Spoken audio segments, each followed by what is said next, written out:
Hi friends, it's Gwen. Welcome back to my channel. Today I'm here to do the JAN-uary Book Tag. This book tag was created by 𝒍𝒊𝒏𝒌𝒔 here on BookTube.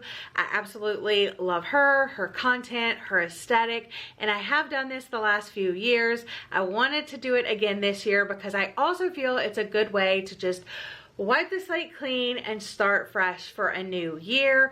It reflects on the previous year and the current year, and I just think it's a great way to start the year. So let's go ahead and jump into the questions. I will have the original video linked down below and the questions for you as well if you would like to answer them in the comment section. Question number one, what was the last and first, if you remember, book that you read last year? So the first book that I read last year was The Collected Regrets of Clover by 𝒑𝒐𝒏𝒂𝒔𝒕. This was a favorite reread. I tried to do a favorite reread as my first book of New Year's, and I just had to read that one, and it was 5 stars the first time, 5 stars the second time. I don't see this one ever changing. The last book that I read in 2024 was The 7.5 Deaths of Evelyn Hardcastle by Stuart Turton. I'm not sure if that was the best book to end my year with. I did end up rating this story 3 out of 5 stars, and I did overall enjoy the story, but it was very complex and very long, and I was stressing because I did not have that much time left in the year when I picked it up, but that was my first and my last reads of 2024. Question number 2, what is your first read this year? So obviously we're like midway through the month, so I have already started and finished my first read of the year. I wanted to again reread a favorite. It's my second time rereading it, The Giver by Lois Lowry. I absolutely love this story. It's one of my all-time favorite books. It's been 5 stars every time I've read it. It's a middle grade novel that like blows my mind how well crafted it is, how in depth and detailed it is, the story that it tells, the emotions that it evokes. Absolutely loved it. Question number 3, share 3 of your reading goals this year.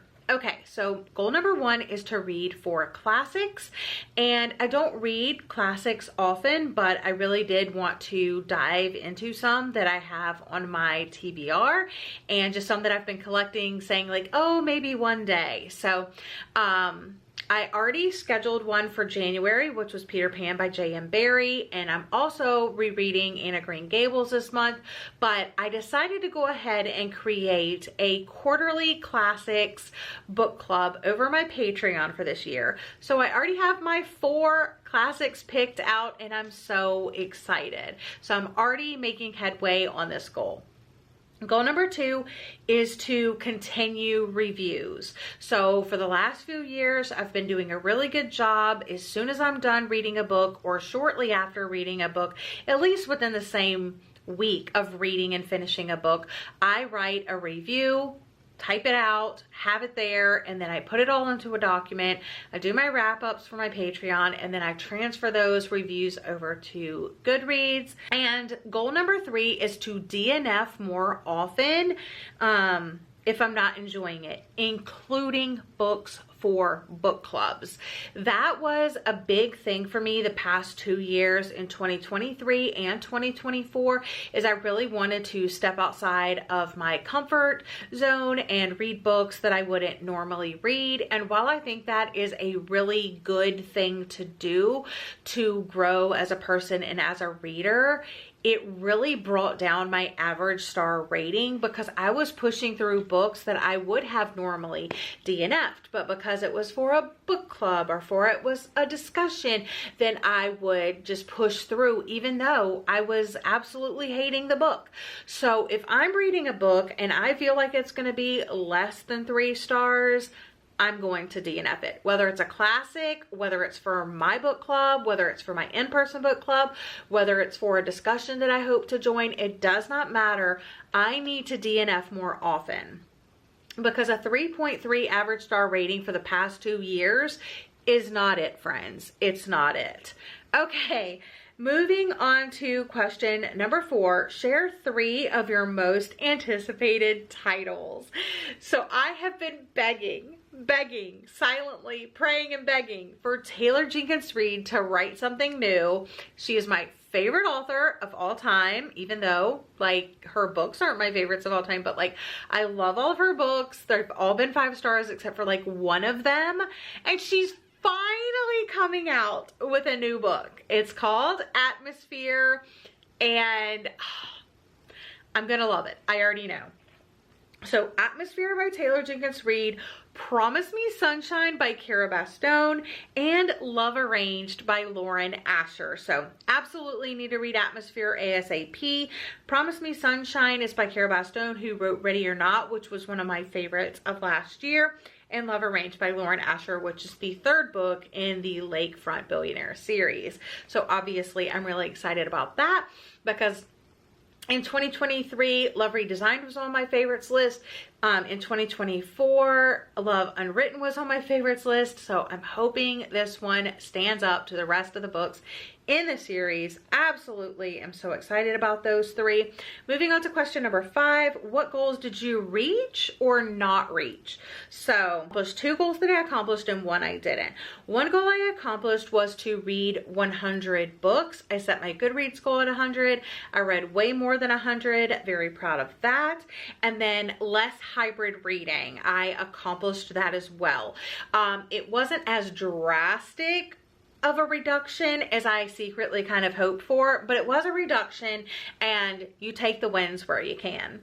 And the one that I did not do a good job of in 2024 was to keep up with my book box subscriptions. So I'm gonna try to catch up and stay on pace with my book box subscriptions in 2025. Question number 6, are there any new releases this year you've heard of that you have no desire to read?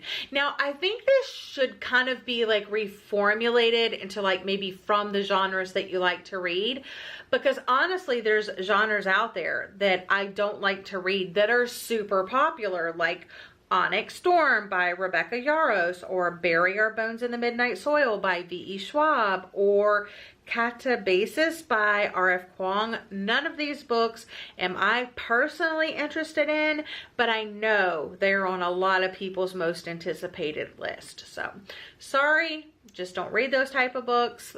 I'm not going to be reading them. Question number 7, what are some reading habits that you want to change this year, if any? And this is kind of, I don't know if this is going to make sense, but read what I feel like reading in the moment and drop obligation books. So I do have a lot of obligations. I run a podcast. Obviously, I have this YouTube channel. I have my Patreon that I do buddy reads and read-alongs for. I also have my own book club. I have an in-person book club. I have friends that have book clubs that I like to participate in. People ask me to like co-host their book club, so that's another obligation that I have. But sometimes there's just a book that's calling my name like in the moment, that either it's a new release or I've had it on my shelf a while. It really doesn't matter. But sometimes a book will just be like, ooh, I really am in the mood to read that. I want to feel okay dropping everything that I'm doing, even if I'm in the middle of a book, and read the book that I want to read. Because sometimes, most of the time, that's when I find those rare 5-star reads that if I would have waited 3 months to pick it up, or if I would have waited until the end of the month to pick it up, it probably wouldn't have been a 5 stars, but it was like an in the moment 5 stars.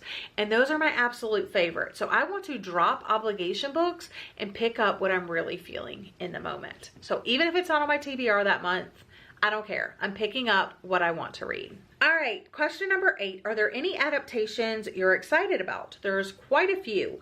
Even though I don't like the book so much, I am excited to see Long Bright River by Liz Moore adapted. It's going to be a limited series on Peacock. I'm also excited about The Housemaid by Freida McFadden, and Verity by Colleen Hoover, and Clara and the Sun as well.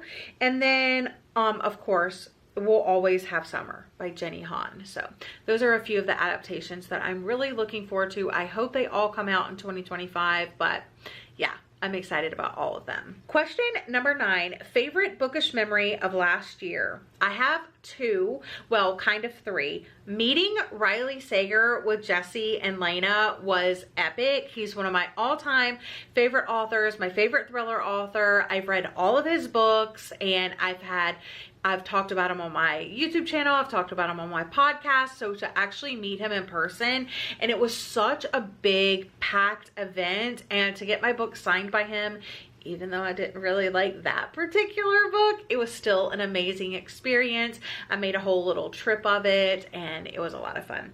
And then also, because of that, I was like, I want to meet more authors. My local library had Olivia Dade, so I went by myself, which is like a huge step outside my comfort zone thing. Went to this event by myself, met Olivia Dade, and then I also got to meet Heather from Bookables here on BookTube, and I've known her online for years and years, and then we finally met in person. How crazy is that? So those were my favorite bookish memories from 2024. And then the last question, question number 10, carryovers from last year that you still plan on finishing. No books that I have started that I need to like finish up in the new year. I really try to finish whatever I'm reading by the end of the year so I can start fresh with my favorite as my first book. But I did start a couple of series last year, or reread series, to prepare for new things. So Glorious Rivals by Jennifer Lynn Barnes is part of The Grandest Game. Obviously the new book in the series is coming out, Glorious Rivals. I read all the books last year, so I'm looking forward to continuing in that series this year. And then also Sunrise on the Reaping by Suzanne Collins. It's going to be Haymitch's story from The Hunger Games, and I reread The Hunger Games, all 4 books that are published so far, so I'm really looking forward to that one as well. So technically not a carryover, it's a new release, but it's part of a series that I started or reread in 2024. But that's all for today's video. Those are all of the questions. Like I said, I will have the original video and the questions in the description box, but down below in the comment section, definitely go ahead and answer these questions. Let me know if there's any other adaptations I need to keep on my radar. But yeah, I'll see you guys again in another video very soon. Bye, friends.